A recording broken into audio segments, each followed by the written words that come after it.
Bonjour et bienvenue à toi. Sur cette vidéo, on va voir quelles sont les différentes unités de temps dans le domaine de l'investissement financier et comment associer ces unités de temps à une bonne façon de faire, surtout lorsqu'on débute sur les marchés, puisqu'on ne sait généralement pas dans quelle unité de temps on va devoir bosser et quelle est la plus propice à ce qu'on ait un bon développement.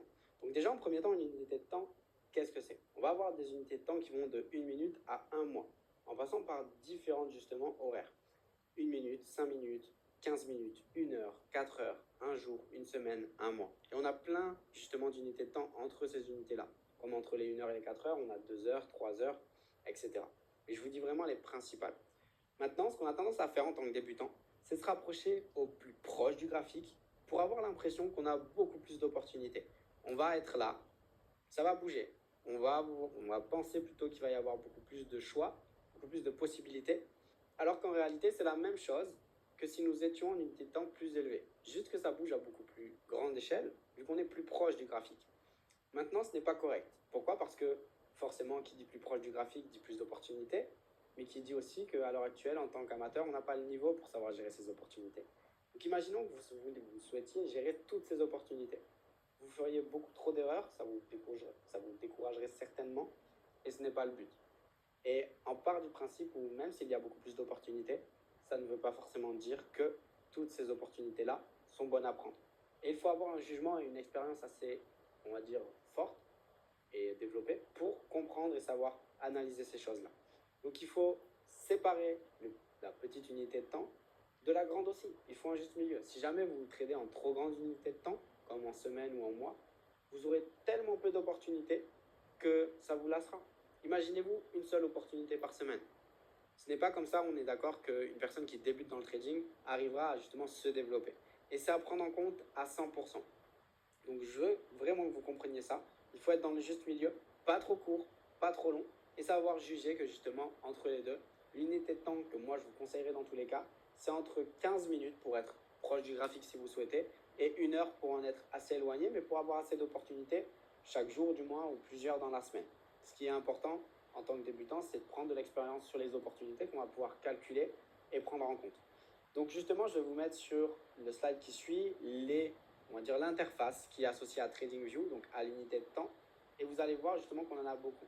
1 minute, 3 minutes, 5 minutes, 15 minutes, 30 minutes, 45, 1 heure, 2 heures, 3 heures, 4 heures, un jour, une semaine et un mois. Donc c'est l'unité de temps qui va du plus petit à la plus élevée. Par rapport à ces unités de temps, il faut savoir que c'est associé au chandelier japonais.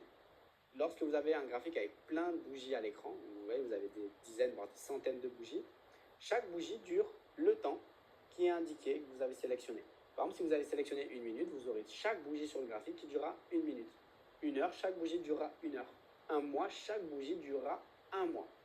Donc quand vous vous mettez en un mois, vous avez un graphique que vous pouvez regarder sur plusieurs années. Vous pouvez même certainement remonter à son départ. Un jour, vous avez des graphiques justement sur plusieurs années, voire quasiment une année entière. 1 minute, vous avez un graphique sur plusieurs heures, voire un jour grand maximum. Donc voilà par rapport à ça. Maintenant, il y a 3 façons de trader. Le scalp, l'intraday ou le swing. Quelles sont les unités de temps conseillées pour justement ces 3 façons de trader? Pour l'intraday, je vous inviterai à trader entre une unité de temps qui se situe entre 15 minutes et 1 heure. On trade et on analyse en 1 heure, voire 4 heures grand max. Et on prend le prix d'entrée en M15, donc 15 minutes. En scalp, je vous inviterai à trader de 15 minutes à 1 minute. Pourquoi? Parce qu'il faut que vous soyez proche du graphique pour prendre le meilleur point d'entrée. Pour ce qui est justement de ça, le scalp, dans tous les cas, je vous le déconseille si vous êtes débutant parce que ça demande beaucoup d'expérience, de prise de décision, ça joue beaucoup sur la psychologie et c'est beaucoup de facteurs qui rentrent en jeu en tant que débutant. Il faut d'abord se faire sa propre expérience, mais l'intraday et le swing seront beaucoup plus intéressants si vous débutez dans le trading. Pour ce qui est du swing, vous prenez une unité de temps qui va être plus élevée, donc un mois, une semaine, voire un jour, et vous prenez un point d'entrée en minimum 1 heure. Un point d'entrée, ça veut dire que vous allez vous rapprocher du graphique pour voir quel est l'endroit, le moment le plus opportun à ce que vous preniez justement un investissement. Donc voilà, c'était tout par rapport à l'unité de temps. Si jamais vous souhaitez avoir des unités de temps dans une certaine section, c'est-à-dire dans vos favoris, et ne pas avoir à chaque fois besoin de venir sur cette interface, vous avez, lorsque vous êtes sur l'unité de temps, une petite étoile à droite. Donc là, sur le graphique, elle serait ici. Et à partir de là, vous cliquez dessus.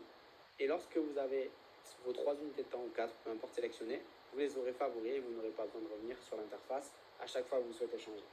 Je vous souhaite en tout cas une très bonne journée et je vous dis à très vite sur de prochaines vidéos.